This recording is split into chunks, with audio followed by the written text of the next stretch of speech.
Live from Chicago, it's Good Evening with Pat Whalen!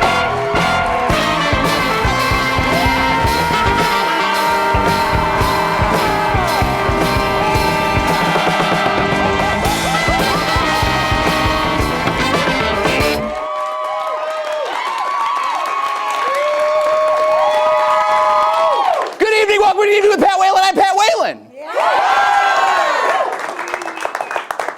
As you may have guessed, for those of you just joining us, welcome to Good Evening with Pat Whalen.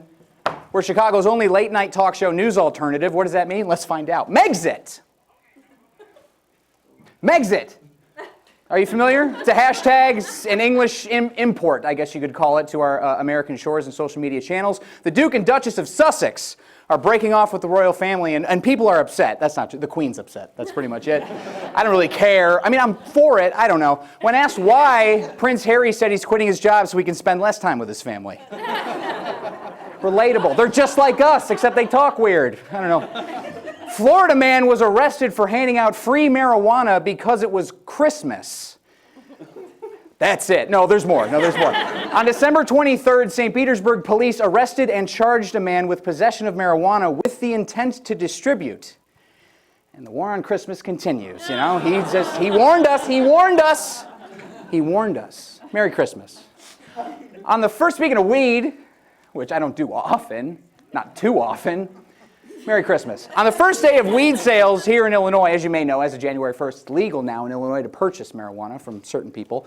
$3.2 million was spent on legal weed in Illinois on the first day. That's a lot of money. Yes, it's great.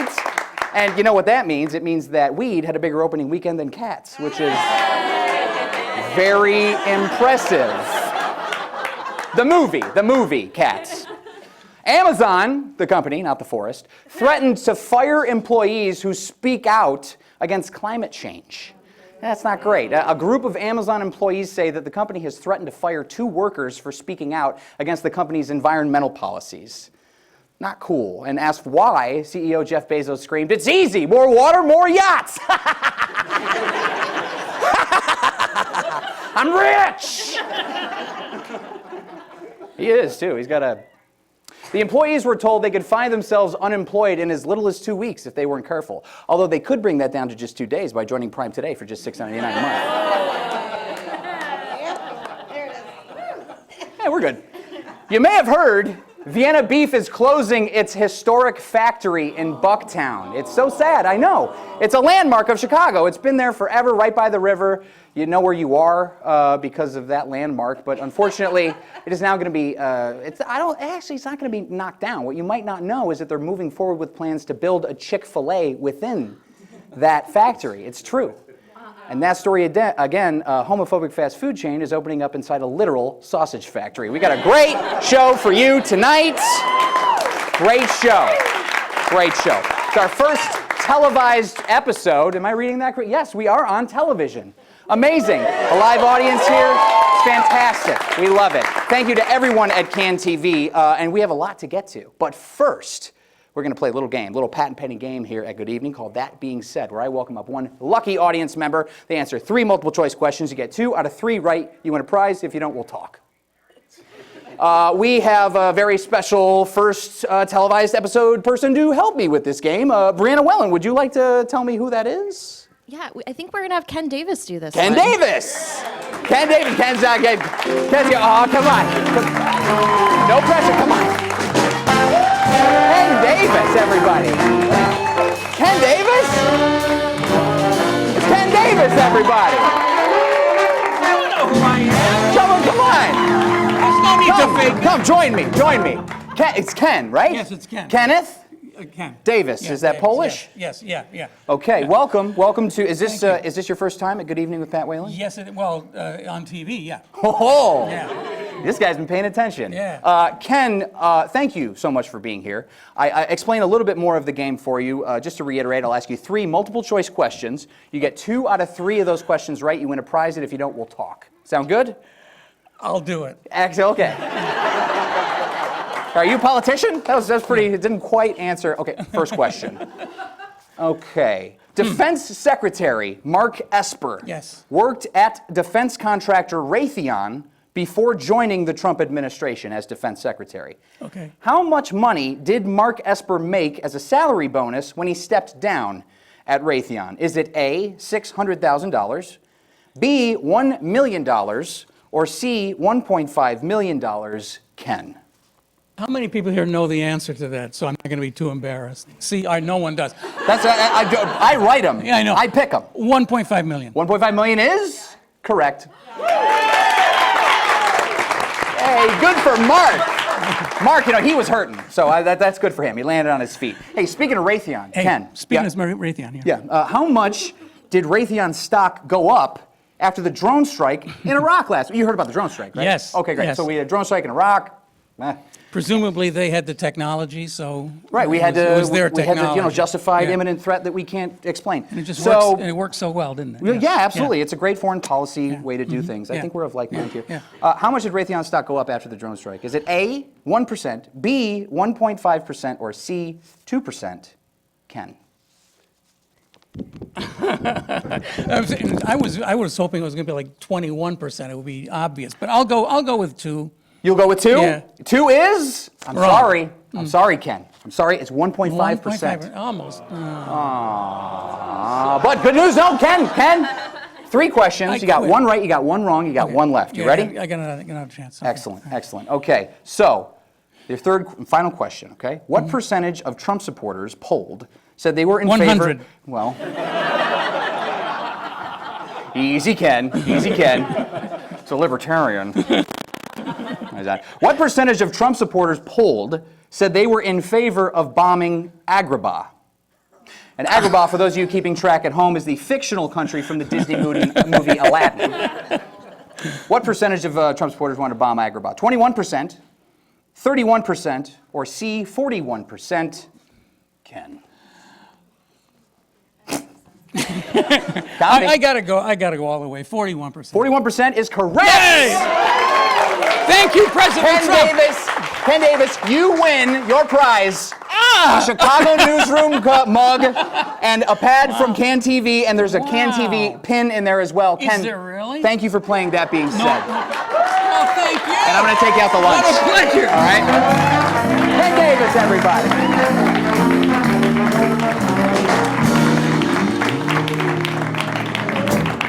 He's a sprightly fella. And now, I am very excited to welcome actually back to the Good Evening stage, although it's not back because this is a different, you know what I'm saying, second time being on Good Evening. I'm very excited to welcome, please give it up, for CJ Run.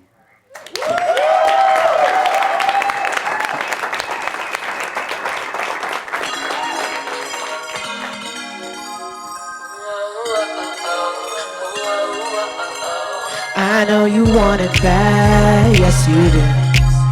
Ain't nothing wrong with that, make your move, girl.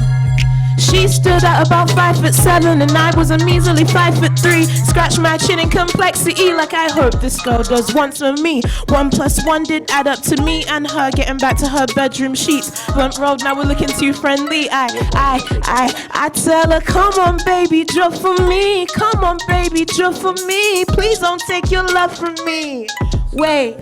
Mind if I can undress like tangerine pill? I must confess that you hardly seem real. Are you from Earth or somewhere around the globe? I don't know. I know you want it bad, yes you do. Ain't nothing wrong with that. Make your move, girl. I don't know how to act when I'm with you. It's so brand new. It's so brand. Wait, she hit me with an FYI. I like boys too. Well, me too. So come wind your waist like you mean it to, and then reach for the sky and the ceiling too. You leave with me, that's by and by. Cross my heart, then hope to die. Honestly, I am so terrified. I lost my time and all my sight, and love for me is so blind. And Stevie won't believe me. No, need you now, not never later. Keep me sprung and crawling back for. You are the one I do adore. Want nothing less and nothing more, no. So tell me what we're fighting for. Tell me. I know you want it bad, yes you do. Ain't nothing wrong with that. Make your move, girl. I don't know how to act when I'm with you. It's so brand. It's so brand. I tell her, come on, baby. That's the song. CJ, wait, come back. Join me. I didn't know. CJ, run, everybody. Welcome back. Yeah. Welcome here. Welcome back. Back to the concept. Here, Yeah. yes. Welcome to its inception. Yes, welcome to the idea of good evening. How you been? I actually didn't get to talk to you before the show began. Yeah, no, you were busy running around, but I've been okay. Moved here, you know. Yes. Hanging So out. You were downstate. Yeah. West State? I was in Champaign. Central. Okay, that's easier to say. Yeah. West State.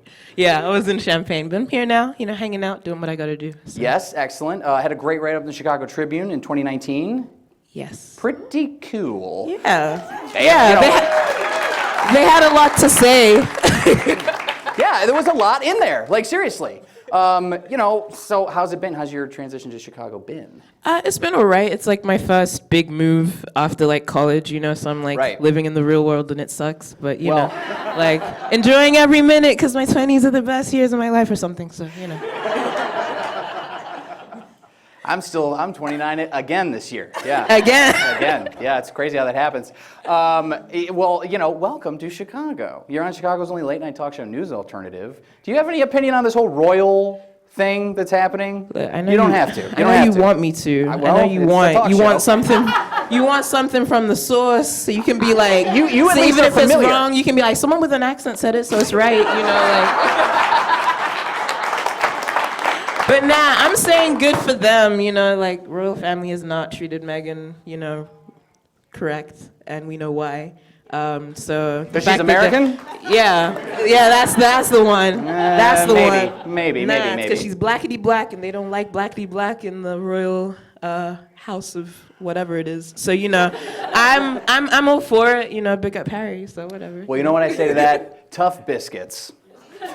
Tough indeed. That's an English lingo joke. I taught him that one. I really appreciate you coming back on the show.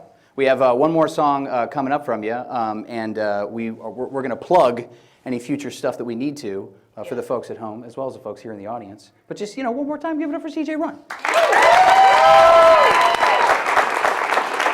Oh! Huh? This desk is huge. So, this is a water bottle for later. It's just such so much has happened in 2020. Have you noticed that? Everyone's like, oh my God, 2019 is over, bye. But I feel like we've been saying that every year since 2016. Have you noticed that? Just like, oh, this year will be much better. Oh my God, no. So with everything that has been happening in the city of Chicago and the state of Illinois at large, weed being legal, anyone in favor, against, anyone at all? Totally silent, no opinion whatsoever. Me neither, man. Should be kicking in any second now. But there's so much happening with weed. It's really tough that it's for sale legally now, that many people are faced with the tough decision of how to break it off with their dealer, with the person who brought it to them illegally. I didn't know people did that, because it's illegal. So we here at Good Evening decided it was time to help these people through this transition, and decided that we were going to come up with some reasons or ways to break up with your dealer.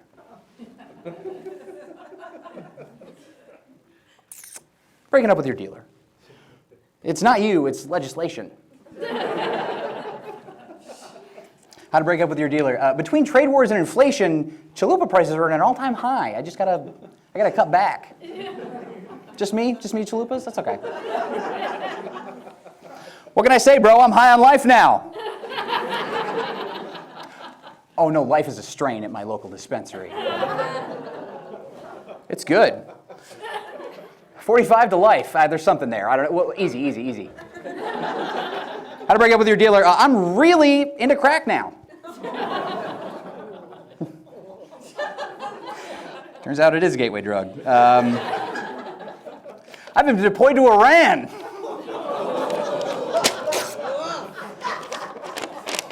I can't pass the physical test. Are you kidding me? That's not happening. And finally, how to break up with your dealer. Sorry, buying the new way fixes all my potholes. Pun intended. Tax revenue. Bow, bow, bow, bow. It's all legal for you now, boys. Thank you all for being here at our first televised episode of Good Evening with Pat Whalen. I'm very excited for our next guest on the show. It's actually, it's an alderman. It's someone who works at City Hall. Can you believe it? I'm very excited to welcome Alderman Andre Vasquez to the stage. Give it a hand. Give him a hand. Everybody? Hey, how you doing? I'm doing all right. Papa Swap. Absolutely. Everybody?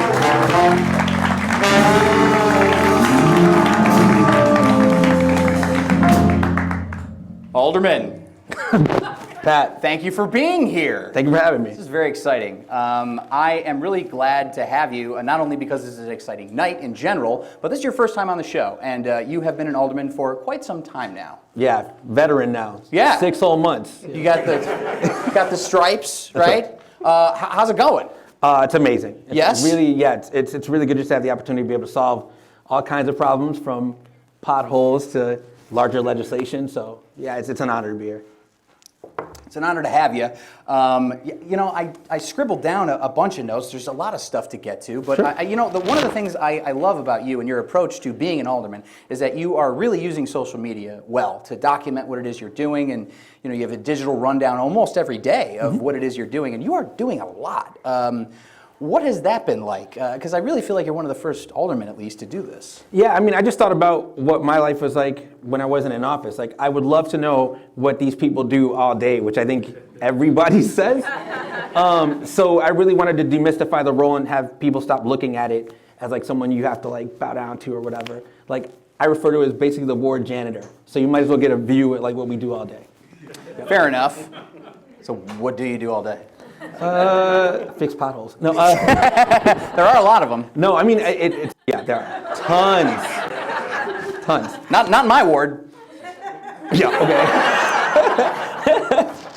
No, I mean it's. I mean, if you catch the rundown on social media, it's anything from talking about like this morning we were voting to appoint the commissioner of public health, to going through cannabis law, obviously, to anything at the local level, economic development.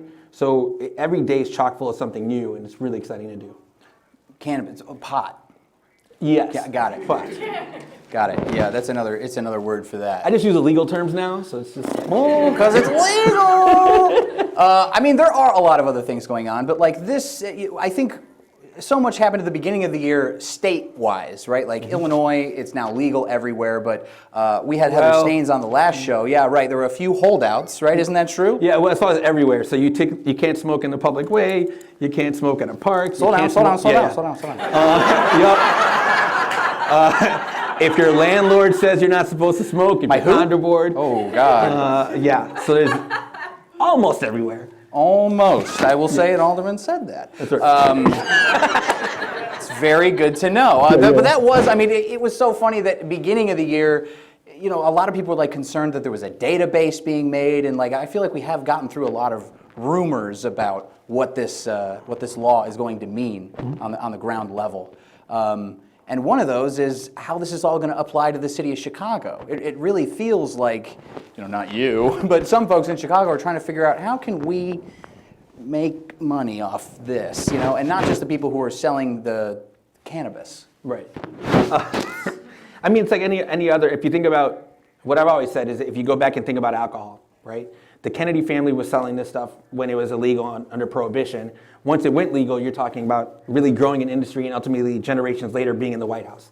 So when you think about a substance like cannabis, which is, for all estimations, less dangerous than alcohol, and the possibilities to not only be a salesperson for it, but the ancillary businesses that then come with it, there are tons of opportunity, especially when we all need the revenue to come in.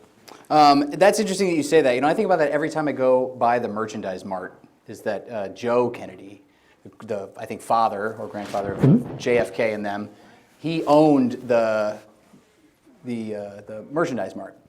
And that was almost 20 years after he, okay, yeah, you're good. We'll just cut to the camera. So Joe Kennedy the Kennedy family owned the Merchandise Mart? I'm almost positive that's true. You know the other one? Yeah, sure, for all intents and purposes. And like 20 years before that, it works for now. It's just, who's watching? Hi, Mom. But they were bootlegging not too far before that. But it's interesting you say that because I think it was Marco Rubio, it's one of these Trump fans on Capitol Hill, was saying that you can't say that alcohol is a safe drug. And so what we're going to do is take another controlled substance and make that legal? That's a problem. It's almost the opposite of what you just said. Yeah. How do you respond to Marco Rubio on my show? We'll ignore that as Marco Rubio for all intents. But if you think about really the two substances, it's not equivalent.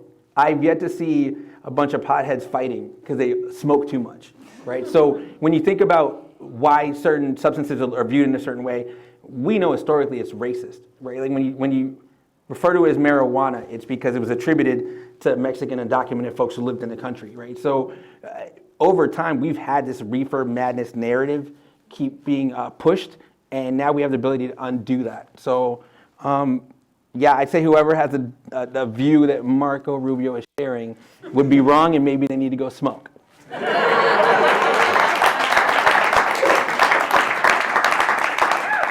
So basically, I take that as permission. If Marco Rubio was ever guest on my show, I could give him an edible and not tell him, and then interview him. I mean, that's a way healthier of consumption, so absolutely. Healthier, I like that. That's right. You talked a little bit about basically destigmatization, right? We are going from a society that was like taboo, you absolutely can't do it, except certain places, not the public way and parks and stuff like that. But, I feel like there's a big mental shift that needs to happen with folks, especially those who do not partake and will not, even now that it's legal. Yeah. Do you see steps being taken? It's very early. I mean, this isn't going to happen overnight. But have you thought about like some ways that this can be done besides like, just puffing a joint in front of people and being like, it's fine, it's legal, man? Well, if you're doing it in front of people, contact high is a completely different thing. So I would say there are lots of ways that we can work to destigmatize it. I got a head start on 2020 and publicly came out and said that I consume cannabis. So Juliana Stratton, our lieutenant governor, was purchasing on January 1st. So I think as you see more people who can actually admit and come out and say that they consume, and you recognize like, oh, they're productive members of society, not what somebody would have thought, right? That will help destigmatize it. I think as the market develops and you see different social equity partners really develop those businesses, it's gonna get to that point. I think that the part that's scary for some who just haven't had the comfort level is what that's gonna look like. And you can tell in the legislation, it's very restrictive. Like we were looking at the consumption laws for the city, and if you wanna get a license, there's things that keep you from doing it. The first thing on the list is being a person not of good character. Oh, are you kidding me? No. So who decides that? That was the Rubio? question I asked. I hope not. I have no idea. I'm pretty sure there's 99% of us that are probably not of good character during certain periods of your life. Well, I don't know. Maybe I do want it to be Marco Rubio because he's a judge of character of the president, and he thinks he's great. So That's a low, yeah. the bar is very low. That's fair, totally. Could work out in our favor. Not of good character. So when you're talking about public consumption, you mean like if a head shop or a tobacco store or someplace said like, just like there are cigar rooms where you can, smoke cigars inside these places, you would be also allowed to consume cannabis. So that, basically based on a state law, there are only two places that you could have public consumption. One would be a tobacco shop, the other would be a dispensary, and that's it at this point. So all those people going to Lollapalooza, I guess you can't bring your weed this time. Could you before? So I've heard. That explains so much about my experiences at Lollapalooza. Very interesting. Well, at least it's very cheap and easy to get these licenses for public consumption, right? Oh yeah, clearly. Great. No. It's like a lot of other things. The people who have like the first are first in line tend to be those who are affluent, more privileged, and have the money to actually set up a business. You need to be able to have a brick and mortar. You need to be able to have security to do it. So it's restrictive. And then there's a second round for social equity applicants. That's people that have been impacted by the war on drugs. But even then, I think it's like a total of 47 licenses for Chicago and like some of the nearby counties. So I think, like I said, I think people are trying to do it responsibly and kind of see what happens before they start opening it up further. I believe over time, we should get to the point where we're having restorative justice measures where if somebody is a street entrepreneur, rather than looking at them as a criminal, you offer them pathways to actually legitimize their business. That's going to take some time, and those are things that I want to be able to work on. I'm right there with you. I think that's great. And important. It all ties in to that destigmatization. Being able to let people consume, sell, grow, all those things. Mm-hmm. You talked about the social equity aspect of the bill last episode. Not to brag. I don't like to brag. Right. But on the last show, we had Senator Heather Staines, who was one of the people who really have been working on this bill for almost 4 or 5 years, and they put a lot of time and energy into the equity aspect of that bill. Yep. How do you think they did overall with what they had, basically? Yeah, I mean, I think you've got to commend the state legislators because Illinois, and we should be very proud of this, is the first state to actually have it done through legislators. Like, it wasn't a referendum vote, right? Like, that's, yeah. And if you think about our state, to have all those different like downstate players and like the different city to actually come to enough votes to get over the finish line, and think about the 770,000 expungements that are included, right? Like, yeah, the fact that there was this thought behind having social equity be at the forefront of it, that there's revenue to create programs to help out with that. I think they should absolutely be commended. I think there's still more to go. Right? So the fact that it is law is great. All legislation are living documents, and now it's our job to make sure we work and make that even more progressive and not just lead statically, meaning now, but continue to lead as other states are going legal as well. Interesting. If you were in one of those other states, would you tell them to put more or less than 8% into law enforcement? I think it's 8% of what is raised of the marijuana sales goes back into law enforcement. A lot of more progressive people that I've heard in the state saying, why? I mean, it's going to be a lot of money. It's all got to go somewhere. But like, hey, schools, right? And we just closed 50 school sites. I don't know. I don't know what I'm talking about. I mean, I think the thing, there's a lot of ways to look at it. I think what's really important is where that 8% goes, right? Because some of it is to train officers. Sure, law enforcement is very broad. Yeah, because you've got to make sure that every interaction should be different now. Right now that it is legal, when an officer, let's say, sees a kid on the street and they happen to have less than 30 grams, it should be something where they can just walk and be okay. You have to retrain all that, right? You got to make sure that that's what my focus on restorative justice is what it is, because there is also, you want to make sure you minimize the illicit market to actually move it into legitimacy. So there's a lot of things we want to get right. But what's important is where that 8% goes before we can determine like if that's a good amount or whatnot. Absolutely. A lot of people, especially when it was announced or released that $3.2 million was spent on that first day, a lot of folks really left wondering, where is this money going to go? And then finding out where it was going to go and being really unhappy about that. Specifically, the Black Caucus and City Council tried to get a bill passed in the main council that would put a moratorium on all sales of cannabis for 6 months until January, February, March, April, May, June. We got time. It's okay. June. That's it? Yeah, good. June. So that's a long stretch. And they said that this is because we don't see, it was that picture that was circulating online of all the white guys who were in line to get their licenses on that first day last year. I was looking for you in the picture. Yeah, well, they don't let me in there anymore. Okay, fair enough.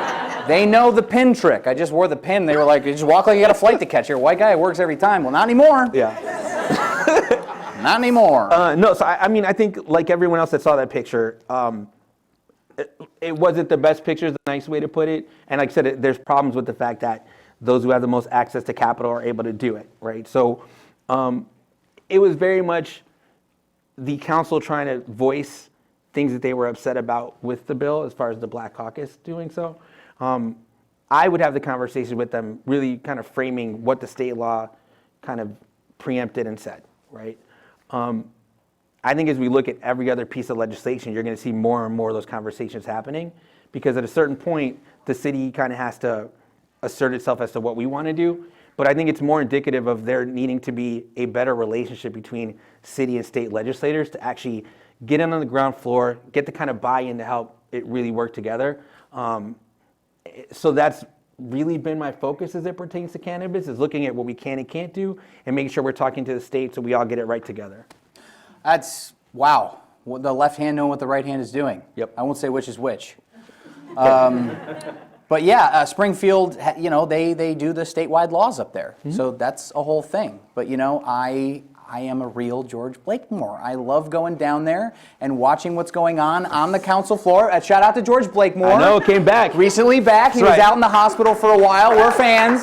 We're fans. He's got interesting views. He's got, like, I would say 85% of stuff he says is really spot on. The delivery's a little, but... We'll have him on. But you know, watching everything go on down there, and especially with that bill in particular, there is a lot more to it. But you mentioned more bills in the future. What type of legislation will be passed now? Like, what would that regulate? I guess now that it's legal. I don't understand. I mean, no worries. So, like, part of what, you know, you alluded to, like, the 8% taxes going to enforcement. I'd like to see some of the tax funds go to reparations, or having, like, really a discussion in a feasibility study. Yeah, like, it sounds pretty dope, but Evanston's already beat us to the punch, so we've got to make sure that we actually do it. Yeah. Illinois. Yeah, super, yeah, we're snoozing, so. Cool. The Home Alone. The house is up there. Yep. It is. That would be very, okay, so further legislation about what to do with the revenue that is got from those sales. Like I said, that the public consumption thing to me is very important, because if we don't establish places that people can actually legally consume publicly, I see a lot of problems in the summer in the south and west sides of town if you've got people out there doing it. Because if you can't smoke in your house because the landlord says you can't, you're going to go out to the street or a park. That's going to lead to interactions that could be dangerous and potentially fatal, even though there are rules in place. I think we've seen the amount of settlements that the city council has to vote on currently. So when people like say, well, there's rules and there's new training for officers, that's true. That doesn't mean that individual officers who don't already follow rules won't break them again. And so we need to make sure that we're responsible enough to look out for that, because Chicago's different from some of the other cities in the state. Very true. Speaking of places that you can't smoke, Chicago Housing Authority. If you live in public housing in Chicago, you are not allowed to smoke marijuana on the premises, even if you need it for a medical purpose. Correct. Maybe that's one of the laws we could pass that says, hey, that's a bad idea. That one's tough because it's from the federal level, but in November we can work on that. So, yep.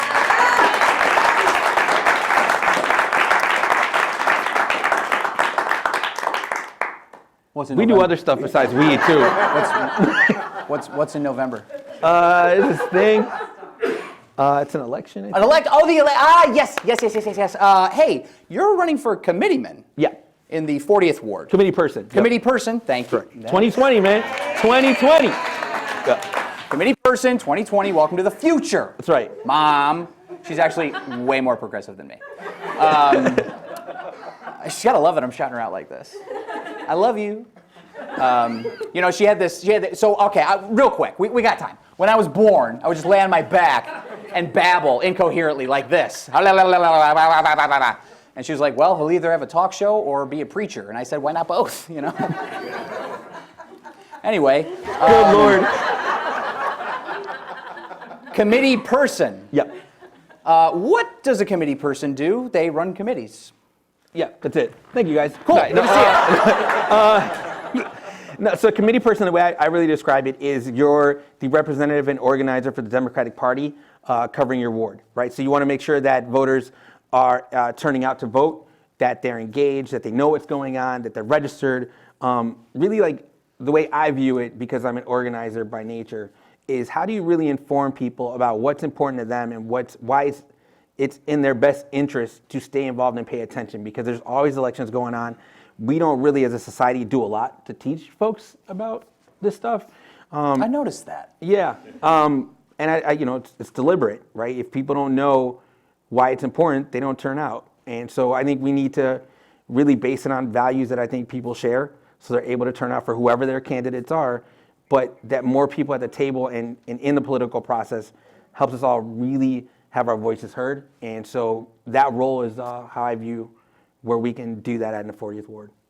Excellent. And traditionally, committee people are the alder people of their ward, and it is broken down by ward, right? I mean, I say traditionally, it's just how it's been. It's not, there's no rule. So there's 80 committee folks, 50 in the city, 1 for each ward, and 30 for the surrounding areas. Out of the wards, the majority has tended to be the alderperson as well. I think there's potential for conflicts of interest there that I want to make sure we're solving for. They also tend to decide on appointments, slating of judges, endorsements. So what we want to do in the 40th Ward is establish an independent board of neighbors, basically an open call for neighbors who want to be a part of it to make a vote on all those decisions, with me having one unweighted vote. So that way it's not one person gaming the system. Very interesting. So you would just conceivably just organize these types of events and votes. Yeah, like what I'm passionate about isn't like that thumb on the scales part of it. It's really getting people who have never been a part of the process in, because if you talked to me 6 years ago about government, I'd have zero clue except Schoolhouse Rock or whatever. Great show. Yeah. Great show. Big fans of Schoolhouse Rock here. That's right. But no, I hear you, and that makes a lot of sense. Well, speaking of, because November is coming up, has anyone picked a candidate? Has anyone decided who they're going to vote for yet? It's okay, they can't see you. It's all right. Still feeling it out, right? Some. Oh, this gentleman definitely has. Dating, not committed yet. How about, it's complicated. That's right. How about you? So for me, it's pretty locked in, simple. It's Bernie Sanders. Oh, Bernie Sanders. Yep. I've heard. Yeah, I mean, so the Bernie campaign is kind of what got me started during the last primary, and I got to meet Bernie, which I thought I never thought I'd be in a room with anybody who's a presidential candidate, and that led to me really being inspired to drive to Iowa, knock on doors, come back and do a fundraiser, and then start community organizing, which led me to run for public office. So that was kind of your impetus to run for alderman? Yeah, because when you think about having a candidate that inspires somebody to go from that to that, and how many people really become part of the process for candidates like that, he speaks to me also being a democratic socialist. It kind of lined up. So, what do you think he thinks of going to war with Iran? I'm pretty sure he's anti. Really? I'm pretty sure he's against it. Interesting. You know, for the first show, I wore my lucky tie. Because, did it work? Well, every time I wear this tie, we don't go to war with Iran. So, yeah, so far, so good. So far, so good. That's right. Andre, right now, in this country, we have water bottles in the shape of the Sears Tower. So I think give it up. The Royal... I think if only for the ability for you to do the impersonations, we got to vote him in, right? That's Did you see how that works. Larry David on the Colbert Show the other night? He said, if he wins, do you know what it's going to do to my life? Oh, that's right. I'm tired of flying out to New York every week to do this. Must be terrible. Yeah. Must be. Right, I'm sure that he does it out of the kindness of his heart.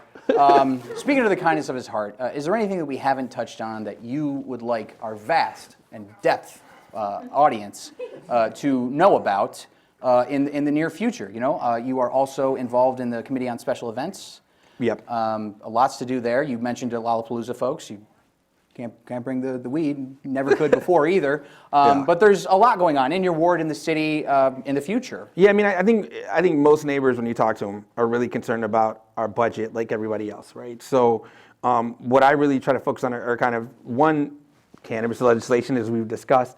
The other is really figuring out sources of revenue to be able to really help out our budget crisis. Okay, this may be a little dorky, but I think it's right. It's right. Merchandising. So everyone wears a Chicago hat. They've got a flag somewhere. They've got the seal, right? If you look at, there you go, right? So if you look at, if New York, for example, has the I Love New York logo, they've got their own website. They're able to bring in that revenue as well. So I think if you were to do, yeah, we should tax you for that. So I think, no, just kidding. So I think if we were to do like union-made products and anything that was above cost went to the city, I think people would actually like back that and it would grow the way we do with like sports teams. So I think about that as like a revenue option along with other progressive ones that we've talked about. The other thing that I'm really passionate about is publicly financed elections. So doing fair elections and allowing folks who can't raise all these large funds to actually be competitive in races. Good idea. Good idea. Yeah, I think those are the things that I really want to focus on. I also want to make sure part of what I've been talking publicly about is creating like an arts district in the 40th Ward, just bringing in more murals, making housing that's affordable for artists, being able to kind of create that kind of incubator space.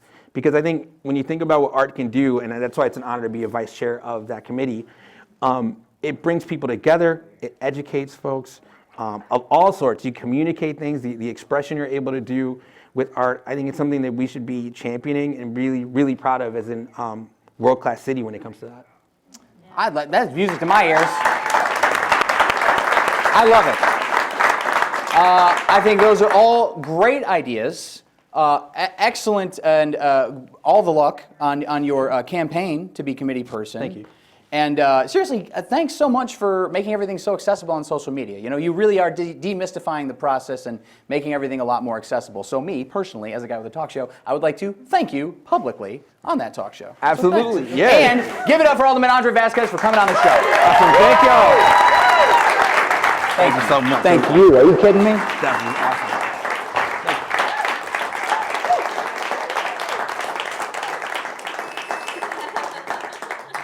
It's empty. Man, wow, cool. What? This is great. Enjoying myself. Having a really nice time. And I believe now we're going to have our second musical performance from musical guest CJ Run. Give it up.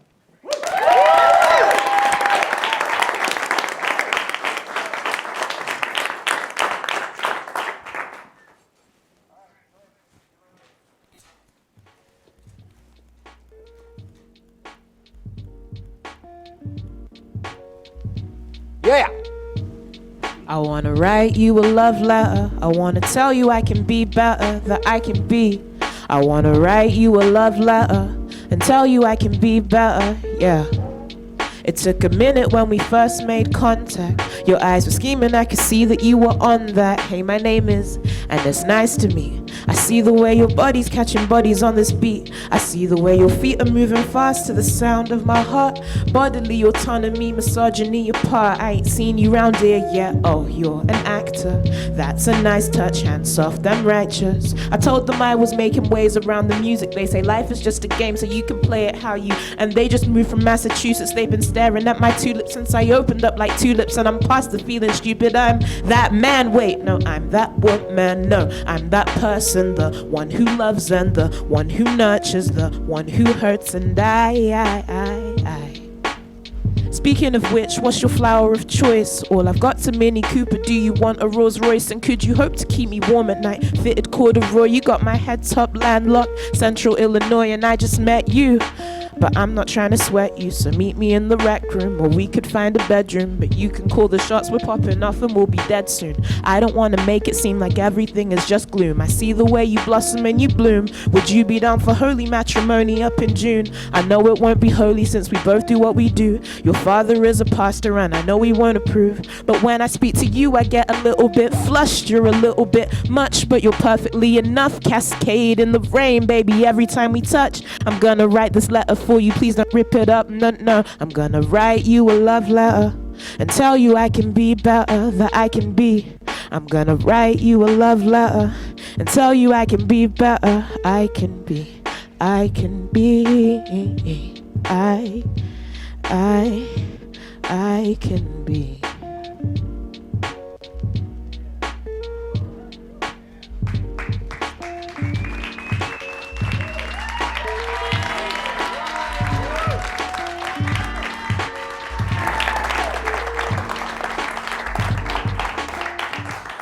How you been? I've been good. I like your music. Thank you. You're That's welcome. good. It is. It is good. You know, where can I get more of it in the near future? You can find all my music on every streaming platform, so Spotify, iTunes, Apple Music, Tidal, YouTube. I go by the name CJ Run, that's CJ space RUN. The songs I performed tonight were Tangerine first, and then Tulips was the last one I just did. So, Yes. Yeah, yes. Excellent. You know, thank you for being a part of this awesome artist-driven city of Chicago. And thank you for being at our first episode here on Can TV. Thank you for having me. Thank you. Shucks. Thank you all for listening too. So. Thanks for coming on. CJ Run. Listen, they told me to go fast. They told me to go fast, and I went fast. And so now we got more time. Ken, would you come up and talk to me for just another minute or two? Why? Because I don't know what I'm going to do without your show anymore. One more time, give it up for Ken Davis, everybody. So Ken hosted Chicago Newsroom. The whole funny bit of me giving him the mug that said Chicago Newsroom on it is that for many years he hosted the show in this space and interviewed every political, and I mean every political player in the city. I knew what to do on my show because I watched your show. And can you tell him about the snowplows when you worked at City Hall? How about that? You mean the, I don't know what you're talking about. You're talking about the GPS? Yes. Oh, all right. Well, okay, this is a weird story. It's from one the story, depths which I of- love. I used to work at the city of Chicago, and for a while there, I worked with the video people. And I can't believe you're making me tell this story. I'm not making you. You don't have to. Well, you see, okay, all right, the snowplows are all out there. They were all kind of independent operators for a very long time. And about, was it 10 years ago or something, technology overtook it, and they installed GPS monitors on all of the snowplows. And I had the privilege of being one of the people sitting in the control room when they turned this thing on. I just picture And like here the it is- Bat computer, Here's you know? this wall of monitors, and you can see every snowplow in the city and where they are. And many of them were not where they were supposed to be, as you can imagine. Can I ask, like, do they all just drive toward Edberg's house and then whoever got there first called the rest of them and said, I got it? Yeah, once they finished his ward, then they could go to their own wards Yeah, or right. whatever. Yeah, That's the Chicago way. That's the way. That's the way it's done. That's the way it's done. So yeah. Well, you're a journalist, like you were heavily involved in Chicago public media. You've interviewed every political player, as I mentioned. You worked at City Hall. I feel so old. Well, no, I think you should feel accomplished, Ken. Thank you, thank I think that you've done a lot. I think you've done a lot. It's okay. You don't have to pretend. No, You know. no, I'm not. I'm very serious. I don't know what I'm going to do. I wish you could keep Chicago Newsroom going. But what do you? Well, I wanted to, but they said, no, you got to give up the studio. You got to move it over. And it was like the saddest day of my life. That's I the had this- Chicago way. You bring a desk. Somebody more popular is coming in. Sure. Get out of I the way. love that. Do you get that, Mom?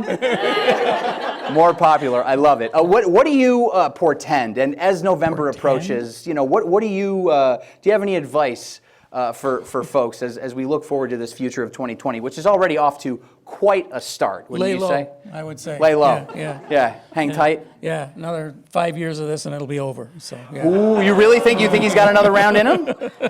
Well, I've said that for a very long time, and I'll stick with it. Yes, I think so. Well, if I prove you wrong, will you come back Oh, on? I'd be happy to. Okay. Ken, seriously, thanks for everything. Give it up Thank for Ken you. Davis, everybody. Thank you, brother. He's got a million of those stories. It's awesome. So that was like so much time. Like we still have more time, and it's live television. So I'm just gonna vamp, which everyone knows I can do. I can do very well. It's something I'm good at. But it is, typically when we do this show, I do the monologue. I do the that being said. We do music. We do stand-up sometimes. We have the guest. Ken comes on. And then at the end, I do the thing, because the thing is like, and that's the thing. I say, and that's the thing, every 15 words when I talk. It's just like a little bit I do. I do it subconsciously. But the thing at the end of the show is to say, what did we do this for? And a lot of folks have been politely asking me, why? Why, Pat? Why take the show from a live, cool thing that's like at 11 o'clock at night, you can have PBRs and talk about politics, and move it to public access television? And the answer is they offered it to me. Because Ken was too polite to say he'd put in a good word for me. But the real reason is I know that we can make a difference. We can move the needle. And that's why we started doing the show in the first place. And that's really what I wanted to underscore here.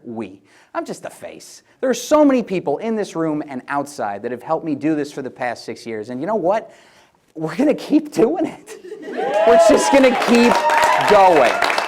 So, for anyone out there on the TV or the Twitter sphere or the Facebook or what have you, do you have ideas for guests that we should have on, things that we should talk about? You know, this might be a little more frequent than monthly. So we're probably going to need help. Musical guests, you know, comedians. Help us get to know this city a little more. And if you ever want to come see the show, just email us at rsvp@cantv.org.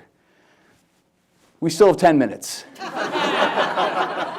We don't have another track for CJ, right? Oh, you know what we do have? Coyotes. Oh, right.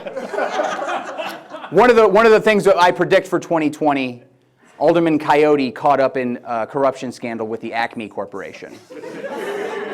It needs 20 more minutes in the oven. It's okay. We're getting there. Maybe next month. Hey, give it up for Tom Schwartz and the Good Evening House Band, ladies and gentlemen. What do you say, Tom? They told us to play another tune. Oh, really? I'm looking forward to it. And I would also say, if anyone out there is watching and has a good idea for a band, I said the Jardineras, the Coyotes. Please leave it in the comments. It's not Facebook, Pat, it's TV. Why don't you just play? Sure. Thanks for being here, Tom. Give it up for Tom and Good Evening Band, ladies and gentlemen.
always wanted to do that. Thanks, y'all. Thank you. Give it up for the band one more time. Hey. It wouldn't be a live televised talk show without it. And you know, I mentioned all the folks that helped me put it on, but I just want to thank everyone who watched on TV, my mom, the guests, Ken Davis, Alderman Andre Vasquez, CJ Runn, all of you for being here, all of you for watching, the band, Can TV, y'all. Can TV. And for those of you watching and curious, these are available facilities. It's called public access. Public, that's you. So check them out at cantv.org if you're literally not watching us there already. And as always, have a good evening.